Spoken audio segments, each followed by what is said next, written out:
কষ্ট করে মানুষ করছি, তখন পরিচয় দিতে না আমরা। তোমার কি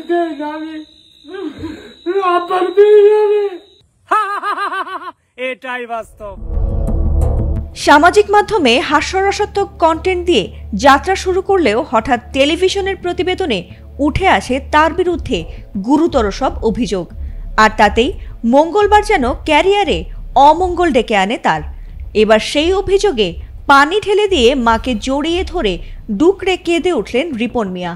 আর এমন দৃশ্য এবার নাড়া দিয়েছে অনেক নেটিজেনদের।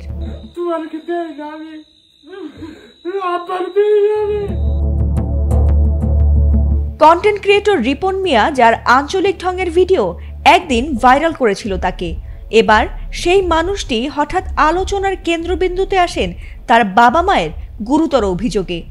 সবকিছুর শুরু এক টেলিভিশনের প্রতিবেদন থেকে, যেখানে রিপনের মা অভিযোগ করে বলেছিলেন, আমরা গরিব, তাই ছেলে এখন আমাদের পরিচয় দিতে চায় না। খুব কষ্ট করে মানুষ করছি, তখন পরিচয় দিতে না আমরা গরিব, পরিচয় দিলে যদি মান সম্মান না থাকে। বিয়ে আমরা করাইছি।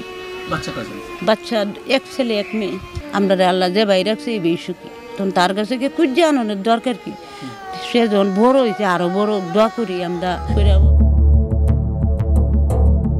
এমনকি প্রতিবেদনগুলোতে আরও বলা হয়েছে, জনপ্রিয়তার শীর্ষে পৌঁছানোর পর থেকে রিপন এখন আর বাবা মায়ের সঙ্গে থাকেন না, আলাদা পাকা বাড়িতে স্ত্রী সন্তান নিয়ে থাকেন, কিন্তু বাবা মাকে ভরণ পোষণও দেন না। আর মঙ্গলবার দুপুরের সেই ভিডিওতে মুহূর্তেই তোলপাড় হয়ে যায় পুরো সামাজিক যোগাযোগ মাধ্যম। আর তাতে ক্ষোভে ফেটে পড়েন নেটিজেনরা। কেউ কেউ লিখেছেন, খ্যাতি মানুষকে আর মানুষ থাকতে দেয় না। আবার কেউ মন্তব্য করেছেন, মায়ের কষ্টের কান্না শুনে রিপনের ভিডিও আর বোধহয় দেখা উচিত হবে না। আর এমন ঘটনায় বেশ বিপাকে পড়েন রিপন মিয়া। কিন্তু রাত গড়াতেই পরিস্থিতি ঘুরে গেল একেবারে উল্টো দিকে।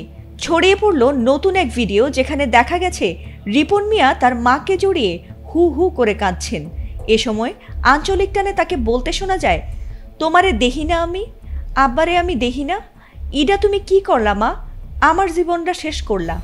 আর ছেলের সেই কান্নায় তাকে জড়িয়ে ধরেও কেঁদে উঠলেন মাও।